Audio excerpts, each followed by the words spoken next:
Budget అనేది కేవలం ప్రభుత్వ ఖాతాల లెక్క కాదు. అది ప్రతి కుటుంబ వంటగది నుంచి ఆసుపత్రి వరకు ప్రభావం చూపించే నిర్ణయం. 2026 బడ్జెట్లో ఆర్థిక మంత్రి నిర్మలా సీతారామన్ తీసుకున్న కొన్ని నిర్ణయాలు నేరుగా మన ఖర్చులపై ప్రభావం చూపబోతున్నాయి. ఒకవైపు ప్రాణాలను కాపాడే క్యాన్సర్ మందులు చౌకయ్యే అవకాశం ఉండగా, మరోవైపు విదేశీ ప్రయాణాలు, చదువు, కొన్ని ఇంటి వస్తువులు తక్కువ ఖర్చుతో అందుబాటులోకి రావచ్చు అన్న ఆశ కనిపిస్తోంది. అదే సమయంలో లగ్జరీ వస్తువులు, పెట్టుబడి లావాదేవీలపై భారము పెరుగుతోంది. అంటే ఈ బడ్జెట్ ఎవరికీ పూర్తిగా తీపి కాదు, పూర్తిగా చేదు కూడా కాదు. ఇంతకీ మనం రోజు ఉపయోగించే వస్తువుల దగ్గర నుంచి మనం చేసే ఖర్చుల వరకు ఏం చౌకవుతుంది, ఏది ఖరీదవుతుంది? ఈ బడ్జెట్ మన జేబుపై ఎలా ప్రభావం చూపనుంది?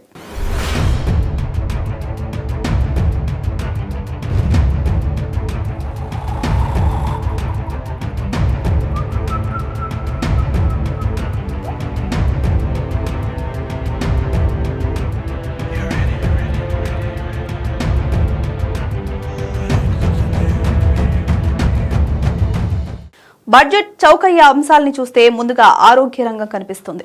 ఈసారి ప్రభుత్వం తీసుకున్న అత్యంత కీలక నిర్ణయం క్యాన్సర్ చికిత్సకు ఉపయోగించే 17 కీలక మందులపై కస్టమ్స్ డ్యూటీ పూర్తిగా మినహాయించడం. ఇప్పటి వరకు ఈ మందులు దిగుమతి అవ్వాలంటే భారీ పన్నులు చెల్లించాల్సి వచ్చేది.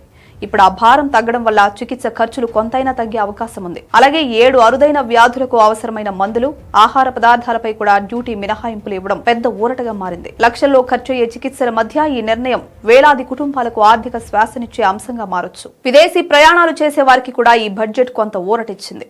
ఇప్పటి వరకు ఓవర్సీస్ టూర్ ప్యాకేజీలపై టీసీఎస్ రేట్లు 5% నుంచి 20% వరకు ఉండేవి. ఇప్పుడు వాటిని 2%కి తగ్గించారు. అంటే విదేశాలకు వెళ్లే ముందుగా ప్రభుత్వానికి చెల్లించాల్సిన మొత్తం తగ్గుతుంది. అలాగే విదేశాల్లో చదవాలి అనుకునే విద్యార్థులకు కూడా లిబరలైజ్డ్ రెమిటెన్స్ స్కీమ్ కింద వసూలు చేసే టీసీఎస్ తగ్గించడం వల్ల ఆర్థిక భారం కొంత తేలికవుతుంది. ఇక ఇంట్లో రోజు ఉపయోగించే వస్తువులలో మైక్రోవేవ్ ఓవెన్లు కూడా చౌకయ్యే జాబితాలోకి వచ్చాయి. వాటి తయారీలో ఉపయోగించే కొన్ని కీలక భాగాలపై కస్టమ్స్ డ్యూటీ మినహాయించడం వల్ల తయారీ ఖర్చు తగ్గి మార్కెట్లో ధరలు తగ్గే అవకాశం ఉంది. అలాగే లెదర్ పరిశ్రమను ప్రోత్సహించేందుకు షూ, అపెరల్స్ లాంటి ఎగుమతుల కోసం అవసరమైన ముడి సరుకులను డ్యూటీ లేకుండా దిగుమతి చేసుకునే అవకాశం ఇచ్చారు. దీనివల్ల పరిశ్రమకు ఊతమే కాకుండా ఉద్యోగాల సృష్టికి దోహదం చేసే అవకాశం ఉంది. ఎనర్జీ రంగంలో కూడా బడ్జెట్ కీలక సంకేతాలిచ్చింది. సోలార్ గ్లాస్ తయారీకి అవసరమైన పదార్థాలు, ఎనర్జీ ట్రాన్సిషన్ కు సంబంధించిన పరికరాలు, అణు విద్యుత్ ప్రాజెక్టులకు అవసరమైన దిగుమతులపై కస్టమ్స్ డ్యూటీ మినహాయింపులు ఇచ్చారు. ఇది గ్రీన్ ఎనర్జీ లక్ష్యాలను ముందుకు తీసుకెళ్లడంలో కీలక పాత్ర పోషించనుంది.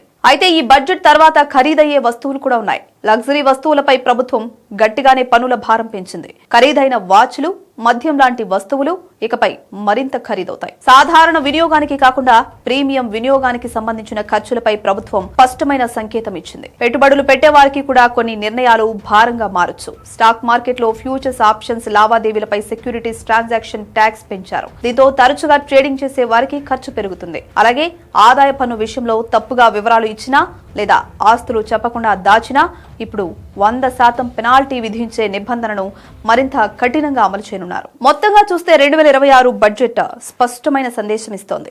అవసరమైన మందులు, విద్య, ఉత్పత్తి రంగాలకు మద్దతు ఇస్తూ సాధారణ ప్రజల భారం తగ్గించేందుకు ప్రయత్నం చేస్తోంది.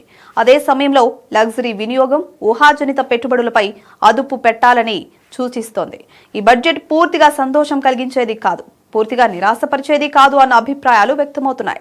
మన జీవితంలో అవసరమేది, అదనపు ఖర్చేది అన్న గీతను స్పష్టంగా గీసిన బడ్జెట్ ఇదేనని విశ్లేషకులు అంటున్నారు.